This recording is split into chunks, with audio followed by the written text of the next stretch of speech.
All right, welcome into Ethan Skolnick Starting Nine here on the 5 Reasons YouTube channel. I'm usually here every Tuesday and Wednesday. We pushed it back to Friday this week so we could capture some of the biggest sports stories of the year here in South Florida. I'm going to bring on a couple guests from the network. We'll be with you for roughly 30 minutes to go through some of these.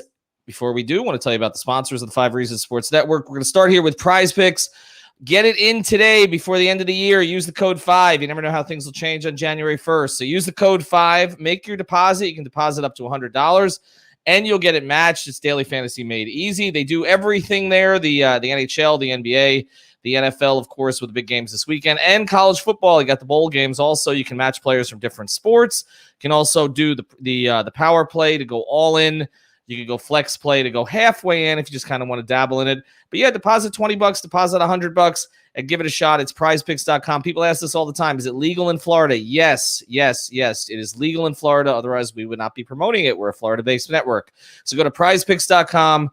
Use the code 5. We'll get to our other sponsors here in a second. We've got our guy Alejandro Villegas. He's behind the scenes today producing. Gave Manny the day off. Thanks to Manny for all the contributions here to Starting Nine. We're going to be doing more episodes in the new year. We're also going to be doing some sort of some quick videos where I'll give you something every morning on the biggest topic of the day. But what we're going to get to today are the biggest sports stories of the year. And I feel like the biggest one was saved for last, of course, which is Mario Chalmers re-signing with the Miami Heat on a 10-day contract. That got more social media buzz than pretty much anything else. But I was going through the stories for the year.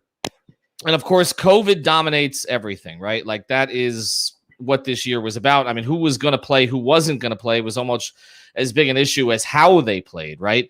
But if you take a look at South Florida sports, a lot of things happened. I mean, number one, from the college standpoint, would be Mario Cristobal replacing Manny Diaz at the University of Miami, something that was kind of signaled during the season.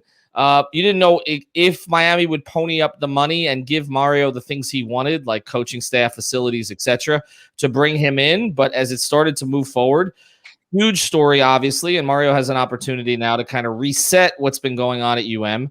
I don't know if he can make them a national power again. I don't know if that's possible in the modern climate, but he's obviously going to be a lot closer, I think, than Manny Diaz was to actually executing that. Then beyond that, you take a look at the Dolphins and what's going on right now. That's a story in progress. I mean, going from 1-7 to 8-7, being on the brink of the playoffs, that's a story that is not completed. It is not going to be completed here in December, as Dolphins stories typically are completed in December because they typically blow the games that they just won last Monday night in New Orleans. So we'll get a better feed on kind of a better feel for kind of how 2021 went when we actually see how it plays out in the first couple of weeks against Tennessee and New England of 2022. The Florida Panthers, another ongoing story, just won 2 games in a row at home. I have to think that Panther fans feel as good about what their team accomplished in 2021 as any of the teams of any of the fans of any of the other teams. I mean, you became a legitimate NHL squad at this point, which has not been the case in recent years. But Barry Zito did a tremendous job rebuilding the roster around the core players. They've gotten better play out of Bobrovsky, which looked like a terrible contract at the time, or it did the way he played his first season. And obviously he's their number one goalie now. And that team is primed for, a significant playoff run. They just beat the team in Tampa. They just pounded the team in Tampa that beat them last year in the playoffs and went on to win the Stanley Cup. So Panther fans, you would have to feel pretty good about how the season has gone. Dolphin fans trending upward. Hurricane fans trending upward.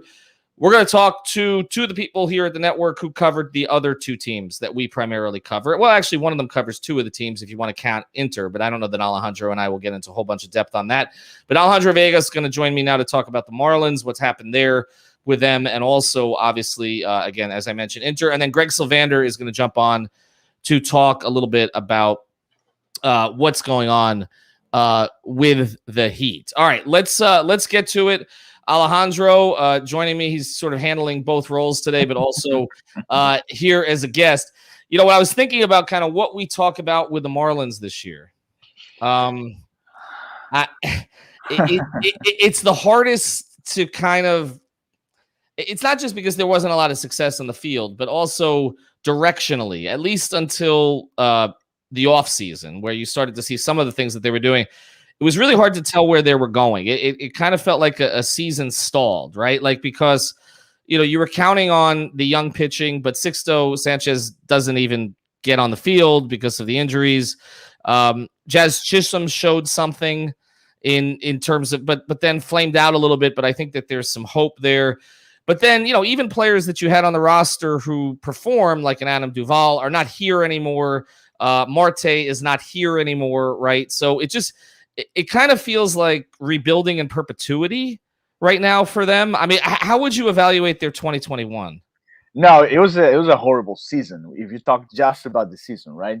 You went over a couple of good things that happened, especially the young pitching staff, Sandy Alcantara, Trevor Rogers, who went to the All Star game. Those are the highlights of this Mm. season for the Marlins. But when you go back and you see the offensive stats for this team, I mean, it's just horrible. And like Right. you said, Duval left, Marte left, who were two of the guys that actually brought runs in. So Mm. that was kind of scary when the season was over. But I mean, they made some moves in the offseason, so I think they're going in the right direction. I always talk to my baseball friends, and I always tell them they have to spend money at some point. Mm. I mean, they have a great rotation.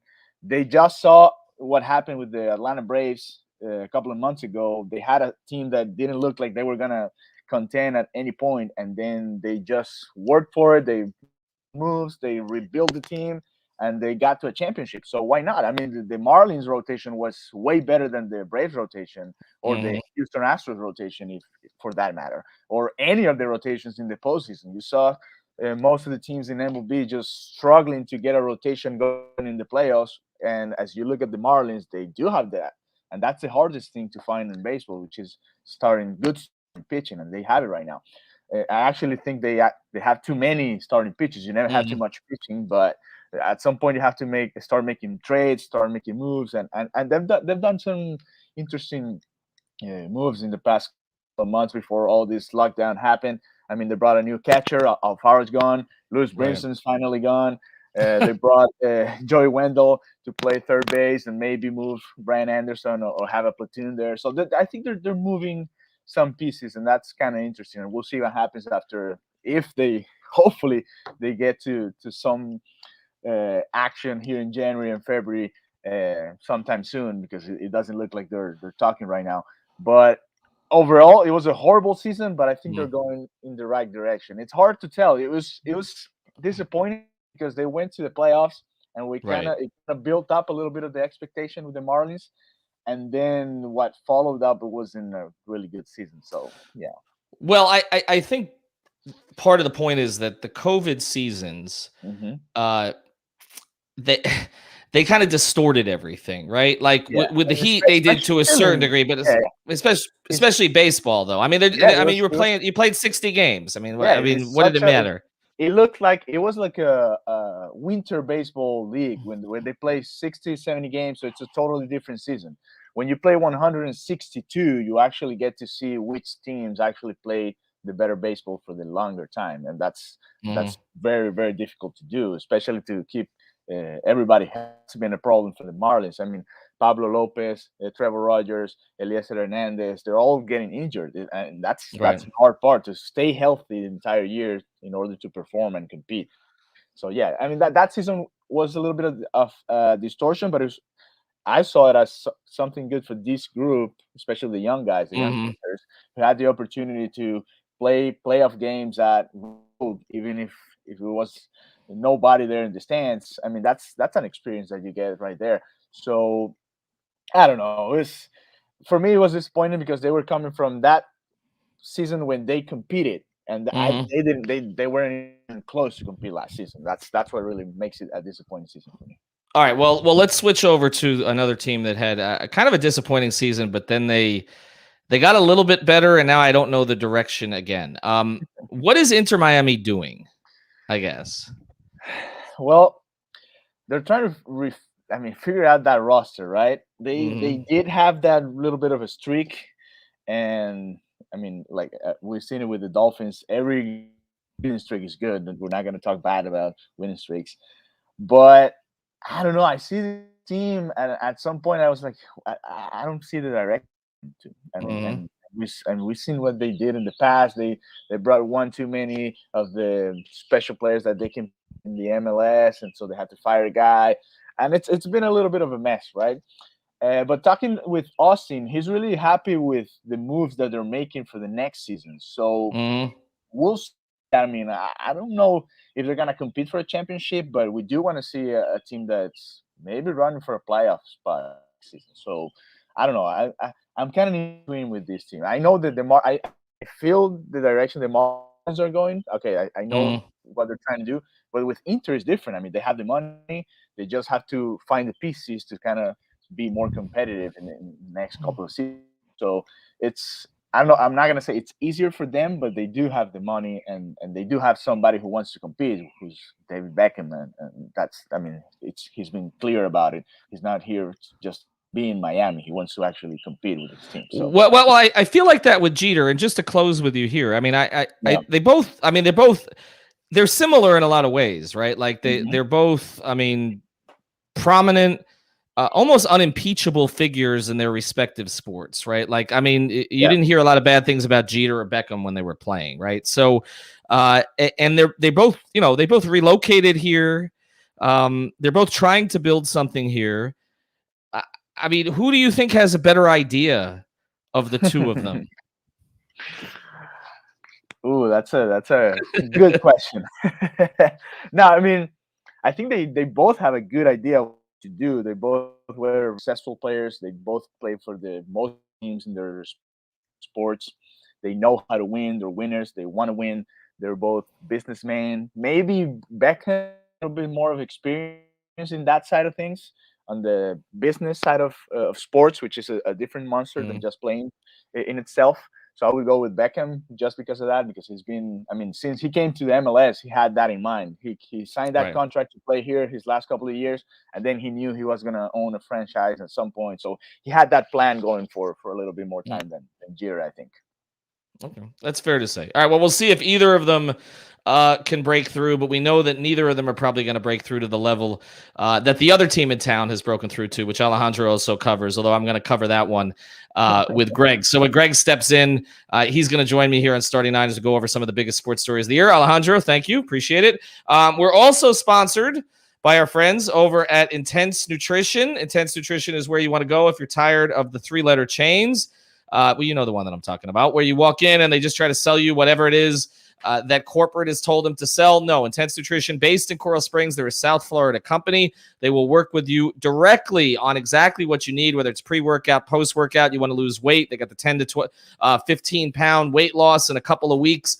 They'll get you the stacks for all of that stuff. They actually got me something, not necessarily for that, but something that I'm taking, and it tastes okay. I'll say that. It tastes okay. I'm getting used to it. You can see some of the stuff that they sell there. And again, they're based in Coral Springs, right there off of University Drive. This is the Instagram page. It's an Intense Nutrition. You can also check them out at Intense Nutrition on Facebook as well. Great people there. Visit Mike and everybody else. And again, get yourself a stack. We know it's resolution time, right? New Year's, supposed to be getting yourself in shape, right? This is the place to go do it. Go to Coral Springs. Support local, especially local that supports us. Go to Intense Nutrition. All right, we're waiting for Greg to arrive here. I think he's going to be here briefly. Here he is. Alejandro's teeing him up. There he is. He's got the guts to join me on the final Starting Nine of the year. I don't think Alfredo woke up, so we'll do the Dolphins. We'll do the Dolphins. Hey, I could do the Dolphins. I could try. You know what? You could do the Dolphins. So I don't know that you got the same guts on the Dolphins that you got on the team with that you got the hat for. So you know, I'm not sure about that. It feels like you get a little tighter when it comes to that one. You're a little more like Ricky when it comes to that one than you are.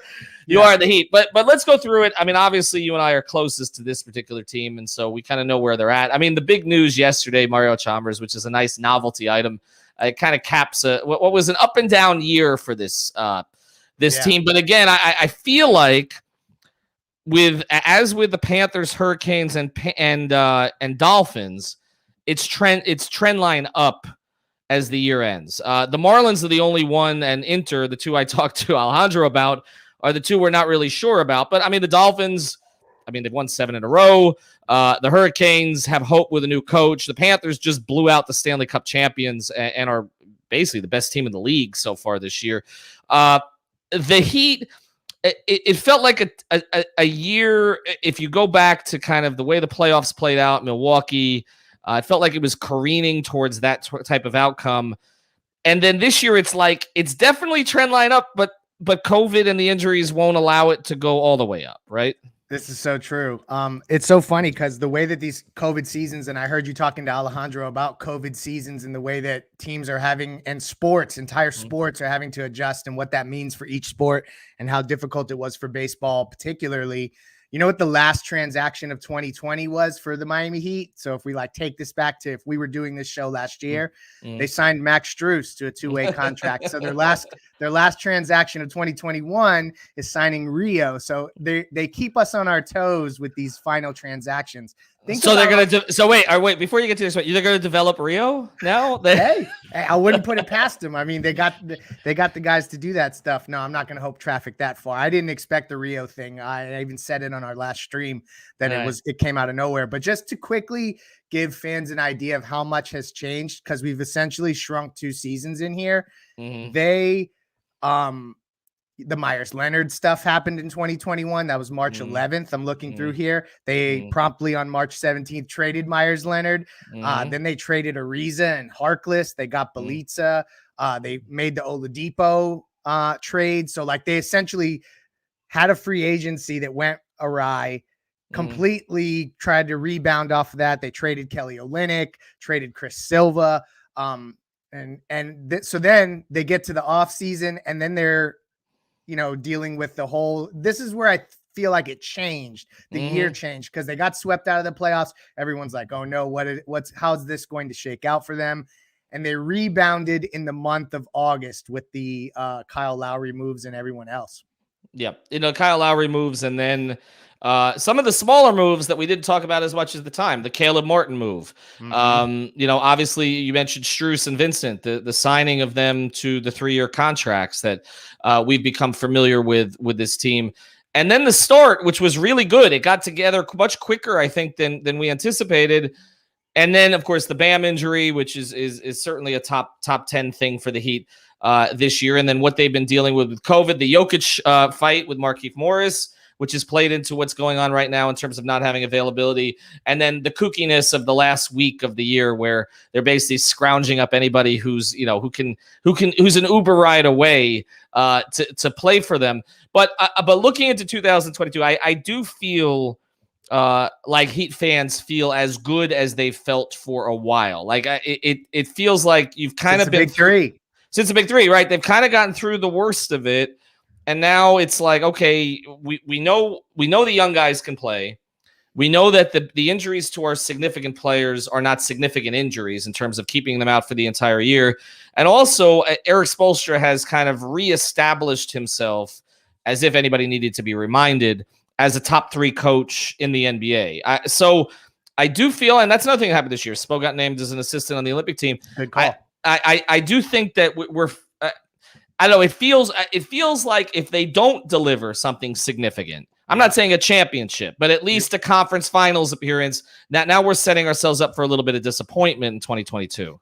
You're beating me to it. I was just going to say to you that we are at the apex of the honeymoon period with this roster and this build. I feel like everybody still is patient. As much as I preach the patience, I feel like Heat fans, Heat Nation, Heat Twitter should be given credit for pretty much not letting go of the rope so far this year and understanding that the playoffs are, a long stretch away and the injuries, et cetera, et cetera.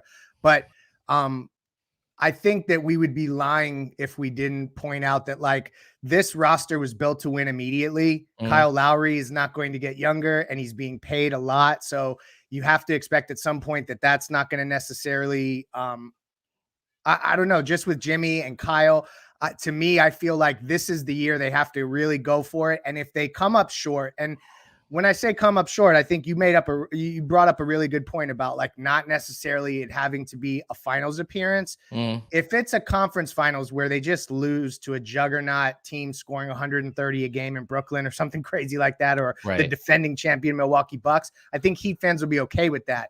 if they lose to Cleveland in the first round Yeah. or they get swept by the Bucks again, like that kind of thing, then everyone's not going to be so understanding go forward. Well, all we're going to hear about is the contracts. I mean, that's where we're having. We've already started to hear it with Duncan Robinson, but wait until either Kyle Lowry or Jimmy Butler or Bam Adebayo don't deliver in that kind of situation, and you get knocked out in the first or second round, and then it's, wait a second, we're paying these three guys more than $100 million a year, and where do we go? We're not trading any of the three of them, and that's why I said, I forgot whose pod I was on recently, but we were talking about the Heat, and I'm like, all these stories, the Caleb Martins, the Max Struses, the Gabe Vincents, the Omer Yurtsevins, these are all, even Tyler Hero, these are all great stories, right? But ultimately, you win a championship if your three best players play great. I mean, that's where we're at this stage. And we even saw with the Heat. I mean, when they got enough from Bosch and Wade, they won championships in the Big Three era in 2014, where they didn't get enough from Dwayne in particular, but also Chris. They didn't win a championship. And when LeBron was kind of out there on his own, that's where it's at. I mean, they have to. Those three guys are going to have to be great, and that's the question: is, are those three guys, ultimately with Tyler Hero kind of that X factor who may end up being their leading scorer? That kind of group, is that going to be enough to win a title? And if it's not, all we're going to hear about in the offseason is contracts. And I do think that's going to make 2022 a little dicey, because as you and I have both talked about repeatedly, they can't do a lot this offseason. Like, there's not a ton that they can do to reshuffle. There's some consolidation. Yeah. Right. That's basically it. And I think that there's going to be some frustration here. Every year, and I'll close with you here because you're kind of our Riley sage. Every year, I feel for the past 10 years, I've come on and said, well, Pat Riley continued to run the Miami Heat for another year. And there's just the assumption that he's going to run it for the next year. But one of these years, we're going to do a year in review. I know. And he's not going to be, I guess we've taken it for granted. That's probably the scoop I want most, is the Riley scoop whenever it happens. You don't want that scoop, because that scoop means he's moving on. That's the scoop. That's the scoop you don't want. I'll text him. I'll see. That's the one you don't want. But that's true. Again, we don't really know who's taking charge. But I do think we should sort of note the fact that we're in, he came here in 1990, was it 5, right? Mm-hmm. Okay. I mean, we're now entering 2022. The man is still here. I mean, we've seen, Parcells came and went. Saban came and went. Mike Keenan on the hockey side came in. I mean, all these builders came and went. Jimmy Johnson came and went, right, from two different places. And he's still here. Like, he's, and I just think we should note it. That another, really good thing that happened in 2021 is that Pat Riley showed, to a certain degree, he still has it, right? Oh, yeah. I mean, that's the thing. No, I think that's a super important point, is that I think what extends Pat Riley's career at this point, which is just even funny to talk about Pat Riley's career as a thing, is that he's proven that he could do it again and again and again. And it's not just him. Like, I think if you were to ask him, he probably is parsing out more of the decision-making and the things like that to other guys more than ever. So he wouldn't give all the credit to himself, I don't think. And so there's succession planning taking place, but it's happening organically, kind of just as they go. It's not so clearly defined, this is the guy who's going to be next, like that kind of thing. But as long as they're developing young talent, they're getting superstars to come to Miami, and Jimmy Butler, who does have a player option this summer, but I don't think he'll exercise it. As long as all that stuff's lining up, he has no reason to go anywhere. He doesn't necessarily have to travel a ton. So he has a good gig. So I don't expect that this 2022 will be the year that we have to see Riley go. What is that, off to Malibu that we've talked about all these years? Yeah, the biggest lie in sports is that Pat's going to retire to Malibu. He has no interest in going out to Malibu, I don't think. Maybe Chris did. The wife did a few years ago, but I think that even she has given up on that. It seems like like I said, but he is parsing out more. It was, you said, Adam, Chet, Nick, and of course Spo and Andy for sure. I mean, they're all sort of in this mix. All right, let's close it out here. To you, a successful 2022 for the Miami Heat would be what?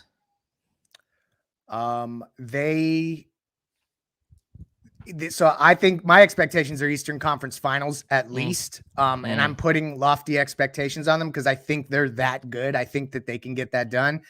I would be okay if they lose in the second round as long as it's to Brooklyn or Milwaukee and it's a hard-fought series. Like, that is the measuring stick for me. If they get the doors blown off of them in the second round, or obviously don't make it to the second round, then it's underachieving. Conference Finals or above is exceeding or meeting expectations. Yeah, and again, I think it depends on who they lose to, as you said. I think if they lose to a Philadelphia and Atlanta, one of those teams, then that's not going to be promising. I'm not going to mention the Knicks. Nah, I'm not. I mean, because that's not happening. That's Get a not good happening. laugh on New Year's Eve. That's not happening. All right, Greg Sylvander, you can find him on 5 on the floor. Thanks to Alejandro for joining as well. I'll be back on Starting 9 next week. Make sure you check out our sponsors. I didn't mention them prominently here during the program, but of course, we always mention Everything Trade Shows. Go to everythingtradeshows.com. Mention 5 Reasons. Get your booth rendered for free. There it is. Alejandro throwing it up for me. Before we go, they're based here in Lauderdale. They service all 50 states. Again, you mentioned 5 Reasons. You get your booth rendered. They'll show you exactly how it's going to look. People are going back to trade shows, even if they're not playing. Alejandro, thank you. Thank you for a great year of production here on the 5 Reasons YouTube channel. Greg, of course, well, I'll talk to you tonight, so we don't need to do this again. 5 on the floor. I mean, I don't know if we're going to devote a whole episode to Mario Chalmers. Oh, but we might. Well, we might. Hey, he plays tonight, right? Or they do. They? I do. And I'm I don't party. I don't party on New Year's Eve, so I'll be watching the game, covering the game. I'm in. I have my daughter, so it depends. We'll see. I think we'll be watching it from a bar in Las Olas. The Kyle Guy experience begins tonight, where the Mario Chalmers one continues. Have a good day.